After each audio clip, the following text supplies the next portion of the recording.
Before worship the Lord, we'll see some verse in. I want to turn to Luke chapter 16. లూకాసు వార్త 16వ అధ్యాయం ఒకసారి చూద్దాం. One of the very interesting verse to the believers who follow Jesus Christ. యేసుక్రీస్తు ప్రభువుని వెంబడించే శిష్యుల కోసం ఇంత అద్భుతమైన మాటలు ఇక్కడ మనం చూస్తాం. Jesus taught his disciple everything he could on this earth.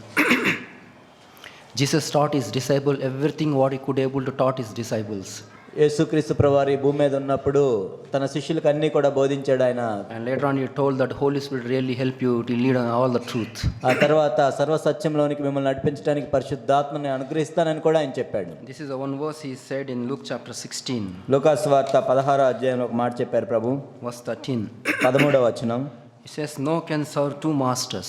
ఏ సేవకుడును ఇద్దరు యజమానులను సేవింపలేడు. For either he will hate one or love other. వాడు ఒకని ద్వేషించి ఒకని ప్రేమించును. Or he will devoted to one or despise other. లేక ఒకని అనుసరించి ఒకని తృణీకరించును. You cannot serve God and mammon." మీరు దేవునిని సిరిని సేవింపలేరు. It's a very important verse as a disciple of Jesus Christ. ఒక యేసుక్రీస్తు ప్రభు యొక్క శిష్యునిగా ఇది ఎంతో ప్రాముఖ్యమైన వచనం. Many Christians has fallen trap in this. అనేక మంది క్రైస్తవులు ఈ యొక్క వలలో చిక్కుబడి ఉన్నారు. They think that I can serve God, I can serve also mammon. వాళ్ళు ఏమనుకుంటారంటే నేను దేవుణ్ణి సేవిస్తాను, సిరిని కూడా సేవిస్తాను అని. In the same way I can worship God, I can worship mammon also. నేను దేవుణ్ణి ఆరాధన చేస్తాను, సిరిని కూడా ఆరాధన చేస్తానంటారు. This is a temptation to every believer. ప్రతి విశ్వాసికి వచ్చే శోధన ఇది. However much you are spiritual, there is a temptation is there to worship that. నువ్వెంత ఆత్మ సంబంధుడివైనా సరే సిరిని సేవించాలనే శోధన అనేది వస్తూ ఉంటుంది. People think that God has blessed me wealth because I am good to him.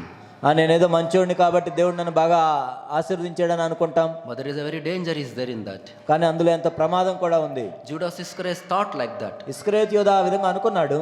I can use Jesus Christ and I can serve also wealth. నేను యేసుక్రీస్తు ప్రభువుని ఉపయోగించుకొని నా ధనాన్ని నేను సేవిస్తాను అనుకున్నాడు. He thought I can worship Jesus Christ, I can also worship wealth also. నేను యేసుక్రీస్తు ప్రభువుని ఆరాధన చేస్తాను, సంపదను కూడా ఆరాధన చేస్తానని అనుకున్నాడు. I believe that Judas Iscariot heard this verse. ఇస్కరియోతు యోధ కూడా ఈ మాటలు వినే ఉంటాడు. But never got a conviction in his own heart. కానీ తన హృదయంలో ఎప్పుడు ఒప్పుదల కలగలేదు. He continuously walked that he is lost. He traveled in different direction. ఆ తర్వాత మనం చూసినట్లయితే ఆయన నిరంతరం కూడా వేరే మార్గంలో వెళ్ళినట్లుగా చూస్తాం. There are so many examples like this in the scriptures. లేఖనాల్లో ఇలాంటి ఉదాహరణలు చాలా ఉన్నాయి. One man called Gehazi, he also like that. Gehazi కూడా ఆ విధంగా ఉన్నట్లు చూస్తాం. He could have been a prophet of Israel, but he loved wages of king and he got a leprosy. ఇశ్రాయేలుకు తర్వాత ప్రవక్తగా కావాల్సిన వ్యక్తి ఒక రాజు యొక్క బహుమానాలను సంపదలను ఆశించి కుష్ఠవ్యాధి పొందాడు. He also thought in the same way.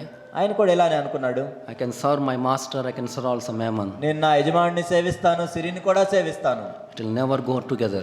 కానీ ఆ రెండు ఎప్పుడు కలిసి నడవలేవు. If anything is going in my life, I am living in deception. ఒకవేళ ఆ విధంగా నేను ఉన్నట్లయితే నేను మోసంలో జీవిస్తున్నాను.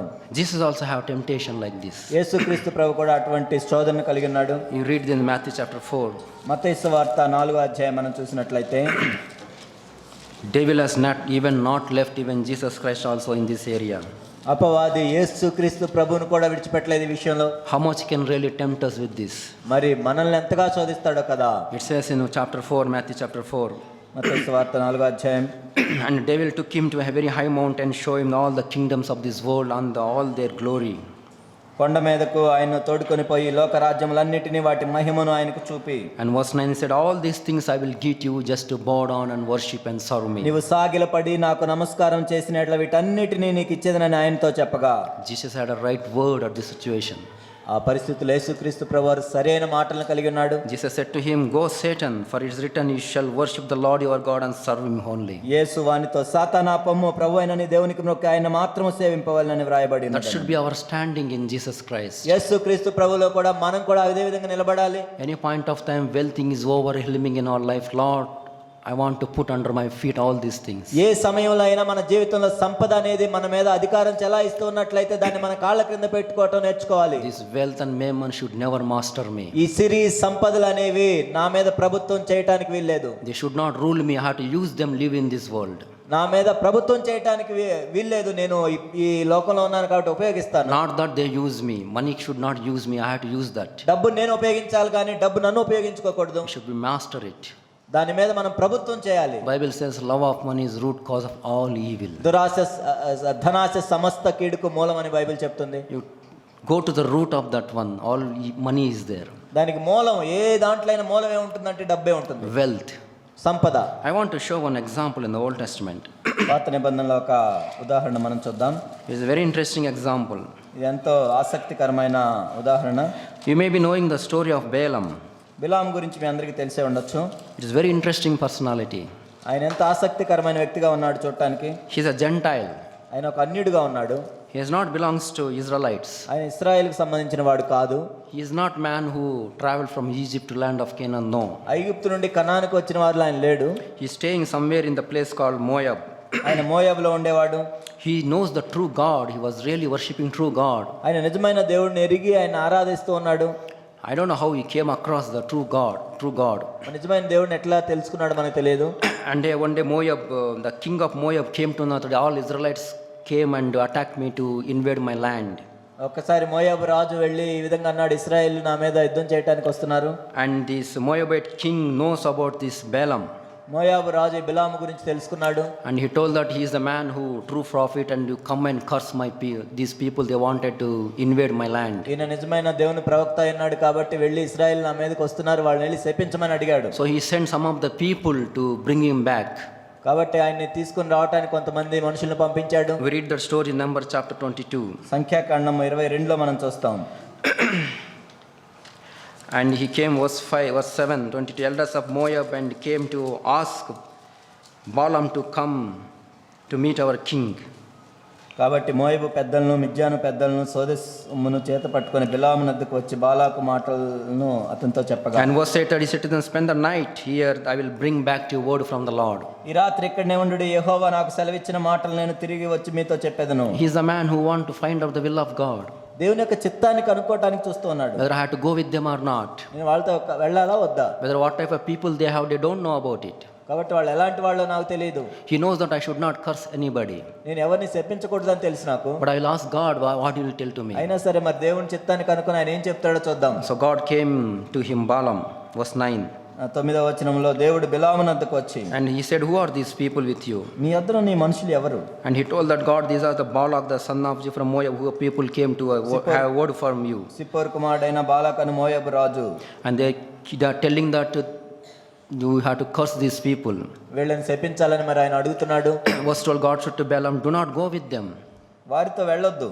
Don't go with them. నీవు వారితో వెళ్ళకూడదు. You should not curse the people, for the people are blessed. ఆ ప్రజలను శపించకూడదు, వారు ఆశీర్వదించబడిన వారు అని బిలాముతో చెప్పాను. Israelites are blessed people. ఇశ్రాయేలు ఆశీర్వదించబడిన ప్రజలు. Nobody has authority to curse them. కాబట్టి వారిని శపించే అధికారం ఎవరికి లేదు. So God is telling Balaam that you should not curse these people, they are blessed people. వీళ్ళని నువ్వు శపించకూడదు, వీళ్ళు ఆశీర్వదించబడిన వారు అని చెప్తూ ఉన్నాడు He దేవుడు. told, don't go with them. వారితో వెళ్ళొద్దు. That is the will of God for the Balaam.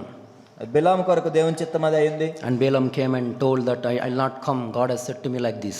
దేవుడు ఇలా చెప్పాడు, మరి నేను మీతో రాను అని బిలాము అన్నాడు. And they told tell this story to Balak the king. ఆ తర్వాత రాజు అయిన బాలాక్కి చెప్పారు వాళ్ళు. So verse 17, and Balak thought about this man not listening, I will do something.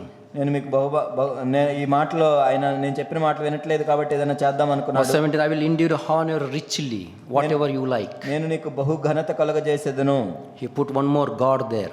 ఇంకొక దేవుడిని పెట్టాడు అక్కడ. Called Mammon. దాన్ని సిరి అంటారు. I will honor you richly. నీకు బహు ఘనత నేను కలుగజేసేదను. Whatever you like. నీకు ఏది ఇష్టమో చెప్పు నాకు. Come and curse these people. వచ్చి వెళ్ళని మాత్రం శపించు. What a reply he has given Balaam. మరి బాలాం ఎటువంటి ప్రత్యుత్తరం ఇచ్చాడు? He said that verse 18, though Balak were given to me a house full of silver and gold. బాలాకు తన ఇంటి వెండి బంగారములు నాకు ఇచ్చినను. How much is given, I will do nothing. కొద్ది పని అయిన గొప్ప పని అయిన చేయనట్లు. As for the command of the Lord. నేను నా దేవుడైన యెహోవా నోటి మాట మీరలేను. I cannot deny my Lord in this situation. ఈ పరిస్థితిలో దేవుడు చెప్పిన దానికి విరోధంగా నేను చేయలేను. He had such a conviction in his heart. అటువంటి ఒప్పుదల ఆయన కలిగి ఉన్నాడు. He knows I cannot serve there.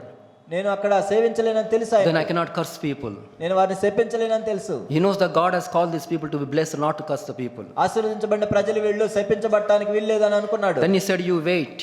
ఆ తర్వాత వేచి I ఉండమన్నాడు. will find out again God's will. మరలా దేవుని చిత్తం కనుక్కుంటా అన్నాడు. And he told that, and later on he went, God came to him. ఆ దేవుడు మరలా ఆయన దగ్గరికి వచ్చి బిలాము Verse 20. 20వ వచనం, If the men have come and called you, raise up and go. ఆ మనుషులు నిన్ను పిలవ వచ్చిన యెడల నీవు లేచి వారితో వెళ్ళుము. If people come and call you, go. ఒకవేళ వాళ్ళు వచ్చి పిలిస్తే వెళ్ళు. What is God's intention? Never wanted to Balaam to go there. God's intention is that one Balaam should never go there. దేవుని చిత్తం ఏంటంటే అసలు బిలాము అక్కడికి వెళ్ళకూడదు అనేది. Balaam went ask and again, God, if the people come and call you, go. ఒక మళ్ళా అడిగాడు కాబట్టి దేవుడు ఈ విధంగా చెప్పాడు, ఒకవేళ వాళ్ళు వచ్చి పిలిస్తే వెళ్ళు. But if they call you, go, speak these things only. అయితే నేను నీతో చెప్పిన మాట చొప్పునే నువ్వు చేయవాలని అతనికి సెలవు. But I don't know whether people came and gone, but Balaam rose and went. మరి అంతకు వాళ్ళు వచ్చారో లేదో తెలియదు కానీ ఈయన మాత్రం వెళ్ళాడు. And verse 22, God was very angry with him. ఆ తర్వాత దేవుడు కోపము రగులుకొనెను. That tells me that these people never came and called Balaam.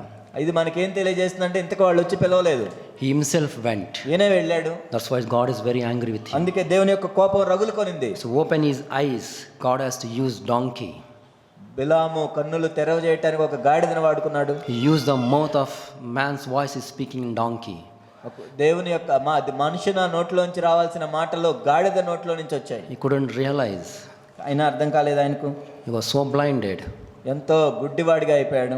He saw the riches, I believe that. ఆయన ఆ సంపదలనే చూస్తూ ఉన్నాడు. He came under conviction that I can receive the riches, I can also serve God. ఆయన ఏమనుకున్నా అంటే నాకు ఈ సంపదలు వస్తాయి, దేవుడిని కూడా సేవించవచ్చు అనుకున్నాడు. Very dangerous, my brothers and sisters. ఎంతో ప్రమాదకరం. I'll tell you, if you do both these things, you will lose anointing upon our life. ఈ రెండు చేస్తూ ఉంటే అభిషేకాన్ని మనం కోల్పోతాం. You will lose grace in our life. దేవుని యొక్క కృపను కోల్పోతాం. Because we are serving God and mammon. దేవుణ్ణి సిరిని మనం సేవించలేము. That will never go together. ఆ రెండు కలిసి ఎప్పటికీ వెళ్ళవు. Later on, Balaam went and prophesied. ఆ తర్వాత బిలాము వెళ్ళి ప్రవచించాడు. He prophesied 4 times. 4 సార్లు ప్రవచించాడు. Very wonderful things. ఎంతో అద్భుతమైన మాటలు. How the Israel will be blessed in later days. ఆ తర్వాత ఇశ్రాయేలు ఏ విధంగా ఆశీర్వదించబడతారు. How Israelites will kill the Moabites. మోయాబీయుల్ని ఇశ్రాయేలు ఏ విధంగా చంపేస్తారు. It's absolutely prophetic word. అది నిజమైన ప్రవచనాత్మకమైన మాటలు అవి. And he also had a strong desire in his heart. తన హృదయంలో బలమైన కోరిక కూడా కలిగి ఉన్నాడు. It says chapter 23 verse 10. 23:10 మనం చూసినట్లయితే He had such a desire in his heart. తన హృదయంలో గొప్ప కోరికను కలిగి ఉన్నాడు. It is a prayer of his heart. తన హృదయంలోని ప్రార్థన. It says, let me die the death of the upright. నీతిమంతుల మరణం వంటి మరణము నాకు లభించును గాక. And let my end be like this. నా అంచె దశ వారి అంతం వంటి దగును గాక. Yeah, this prophet has a desire like that. కాబట్టి తనకు ఆ విధంగా కోరుకొని ఉన్నాడు. I want to die like that. నేను ఆ విధంగా చనిపోవాలనుకుంటున్నాను. That is the desire of Balaam. అది బిలాము యొక్క కోరిక. And later on, when the prophecy is over and people are fallen, Moabite women. ఆ తర్వాత ప్రవచనం అయిపోయిన తర్వాత వారందరూ కూడా మోయాబీల మీద పడ్డారు. And verse 25, they made a harlot with Moabite women. ఆ తర్వాత verse 25 verse 1. 25:1 మనం చూసినట్లయితే, Who has given this idea, you know? ప్రజలు మోయాబు రాణితో వ్యభిచారం చేయసాగిరి. Who has given this idea? ఎవరిచ్చారు ఈ ఆలోచన? Balaam has given. బిలామే ఇచ్చాడు. You read that in Numbers 31. సంఖ్యాకాండం 31 మనం చూసినట్లయితే verse 16. 16. Behold, these caused the sons of Israel through the counsel of Balaam to trespass against the Lord in matter of prayer, so the plague was among the congregation of the Lord. ఇదిగో బిలాము మాటను బట్టి పెయోరు విషయంలో ఇశ్రాయేలు చేత యెహోవా మీద తిరుగుబాటు చేయించిన వారు వీరు కారా. We read that same in Revelation chapter 2 verse 14. Revelation chapter 2 verse 14. ప్రకటన 2:14 కూడా ఇదే చదువుతాం మనం. He has given a advice. ఆయన ఒక సలహా ఇచ్చాడు. God has given to prophesy. I cannot curse people, but I can give a wonderful advice to you. కానీ నేను చెప్పిందాం అనుకున్నప్పుడు దేవుడు అనుమతించలేదు, కానీ నేను ఒక సలహా ఇస్తాను. కానీ do this. ఇది చేయండి మీరు. Let your young girls go and entice these people. కాబట్టి మీరు వెళ్ళి వారిని అలా ఆకర్షించుకోండి. Allow these people to worship other idols. వేరే విగ్రహాలను ఆరాధన చేసేటట్టు మీరు చేయించండి. When the Israelites fallen, almost 24,000 people died on that day. ఆ విధంగా ఇశ్రాయేల్ చేసినప్పుడు 24,000 మంది కూలిపోయినట్లుగా మనం చూస్తాం. That's why you can see in the New Testament, it is an error of Balaam. కొత్త నిబంధనలో బిలాము యొక్క తప్పుడు బోధాన్ని చదువుతాం. The way of Balaam. బిలాము యొక్క మార్గం అని చదువుతాం. He loved the unrighteousness. అది అవినీతిని ఆయన ప్రేమించాడు. Wages of unrighteousness, very dangerous. అవినీతి ద్వారా వచ్చే సంపద కోసం ఆయన ప్రాకులాడాడు. But we will not be earn our wages unrighteous way. You earn the wages in righteous way, but still worship that. కానీ మనం ఏదో అవినీతి పరంగా మనం సంపాదించుకోకపోవచ్చు, కానీ నీతిమంతులుగానే ఉండి సంపాదించుకుంటూ కూడా దాన్ని ఆరాధన చేసేవాళ్ళుగా ఉండొచ్చు. Later on, when the Israelites invaded Moab, they killed even this Balaam also. తర్వాత మోయాబీలు వారి మీద దాడి చేసినప్పుడు ఇశ్రాయేల్ మీద బిలామును కూడా చంపేసినట్లు He చూస్తాం. could have stand firm his conviction.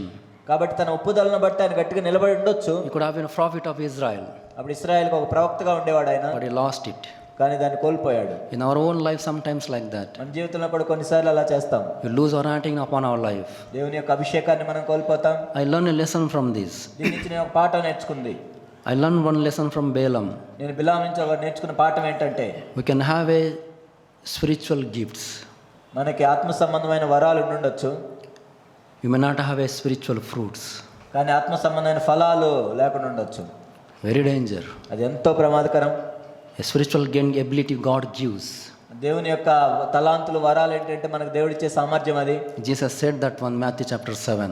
మత్తయి సువార్త 7వ అధ్యాయంలో ప్రభువే చెప్పాడు. They are go on saying I prophesied in your name, I cast out the demons, I prophesied everything. నీ నామమున ప్రవచించలేదా, దయ్యాలు వెళ్ళగొట్టలేదా, అవి చేయలేదా అని అన్నారు వాళ్ళు. Jesus said, know them by their fruit. కానీ వారి ఫలాలను బట్టి మీరు వాళ్ళు తెలుసుకుంటారు. Spiritual gift, spiritual fruit shall always go together. ఆత్మ సంబంధమైన తలాంతులు, ఆత్మ సంబంధమైన వరాలు కూడా రెండు కలిసి వెళ్ళాలి ఎప్పుడు. But say example in Balaam, he had this prophet is. అటు బిలామును కూడా మనం చూసినట్లయితే ఆయన ఒక ప్రవక్తగా ఉండాల్సిన వాడు. He doesn't have a character. కానీ ఆయన ప్రవక్తగా వరం ఉంది, కానీ ఫలాలు లేవు. He loved unrighteous wages. కాబట్టి అవినీతి మార్గంలో వచ్చే ఆ డబ్బుల గురించి ఆయన ప్రాకులాడాడు. God's judgment came upon him, he died. దేవుని యొక్క తీర్పు ఆయన మీదకి వచ్చి నశించిపోయాడు. Never forget, my brothers and sisters. కాబట్టి నా ప్రియ సహోదరులారా, సహోదరులారా, మనం మర్చిపోకూడదు ఎప్పుడు. We cannot serve God and mammon. దేవుడిని, సిరిని మనం సేవించలేము. God has given wonderful book to us. దేవుడు ఒక అద్భుతమైన పుస్తకాన్ని మనకి ఇచ్చాడు. How to really serve God and worship Him. మరి దేవుడిని ఏ విధంగా ఆరాధించాలి, సేవించాలి. Apostles followed that. అపోస్తలులు దాన్ని వెంబడించారు. Jesus has followed that one. యేసు ప్రభు దాన్ని వెంబడించాడు. So many people in the world, they are followed that. ఎంతో మంది తర్వాత వెంబడించారు వారిని. That's why you can see such a grace and anointing upon their life. అందుకే వారి జీవితంలో మనం చూసినట్లయితే అటువంటి అభిషేకము, కృపను మనం కనుగొంటాం. In John chapter, in 1 John chapter, last verse, very careful with the idolatry. మొదటి యోహాను చివరి మాటలో మనం చదివేంటంటే, విగ్రహారాధన నుండి పారిపోవుడి. Flee from idolatry. విగ్రహారాధన నుండి పారిపోవుడి. Anything it is. అది ఏదైనా కావచ్చు. It is a love of money, it is a mammon, anything. అది Lord, I should not allow rule any idolatry in my life. ధనాశ కానీ, సంపదల్ని సేవించటం కానీ, ఏదైనా కానీ ఎటువంటి విగ్రహము నాలో ఉండకూడదు. If you see in the Old Testament how God has judged His people for idolatry. ఆ పాత నిబంధనలో మనం చూస్తాం, విగ్రహారాధన చేసిన వారిని దేవుడు ఏ విధంగా తీర్పు తీర్చాడు. He had to take them 70 years out of the Israelites. వారిని 70 సంవత్సరాలు ఇశ్రాయేల్లో నుండి బయటికి పంపించి వేయాల్సి వచ్చింది. Such is the seriousness of idolatry. కాబట్టి విగ్రహారాధన అంత ప్రమాదకరమైంది. You may not go and worship idols, physical idols. ఏదో భౌతిక సంబంధమైన విగ్రహాలను మనం వెళ్ళి ఆరాధన You చేయకపోవచ్చు. may be admire your spiritual gift. లేకపోతే నీ ఆత్మ సంబంధమైన వరాన్ని చూసుకుంటూ నువ్వు మురిసిపోవచ్చు. You admire your own talent. లేకపోతే నీ తలాంతును బట్టి నువ్వు అతిశయిస్తూ ఉండొచ్చు. You may admire your own understanding of the scriptures. లేకపోతే లేఖనాలను అర్థం చేసుకునే విషయాన్ని బట్టి కూడా నువ్వు ఎంతో మురిసిపోవచ్చు. You may admire how you explain the scriptures to others. కాబట్టి లేఖనాలను ఇతరులకు ఎంత బాగా నువ్వు బోధించగలవో దాన్ని బట్టి నువ్వు You అతిశయించవచ్చు. may admire how I bring up the children in godly way. లేకపోతే నా పిల్లల్ని నేను ఏ విధంగా పెంచాను అన్న దాన్ని బట్టి నువ్వు కూడా ఎంతో అతిశయించవచ్చు. If you are proud of all these things, వీటన్నిటిని బట్టి నువ్వు అతిశయం కలిగి ఉన్నట్లయితే, I am serving that, నేను దాన్నే సేవిస్తున్నట్లు, not Jesus Christ. ప్రభువుని కాదు సేవించేది. So you all get up and worship the Lord, my brothers and sisters. కాబట్టి నా ప్రియ సహోదరి సహోదరుల, మనందరం లేచి దేవుణ్ణి స్తుతిద్దాం. There are so many examples which has given to warning to us. ఈ విధంగా మనం చూసినట్లయితే అనేక ఉదాహరణలు మనకి బైబిల్లో రాయబడ్డాయి. Balaam is one example. బేలాము ఒక మాదిరిగా ఉన్నాడు. Achan is one example. ఆకాను ఇంకొక ఉదాహరణగా ఉన్నాడు. Gehazi is one example. Gehazi ఇంకొక ఉదాహరణగా ఉన్నాడు. And Judas Iscariot is one more example. ఇస్కరియోతు యూదా మరొక ఉదాహరణగా ఉన్నాడు.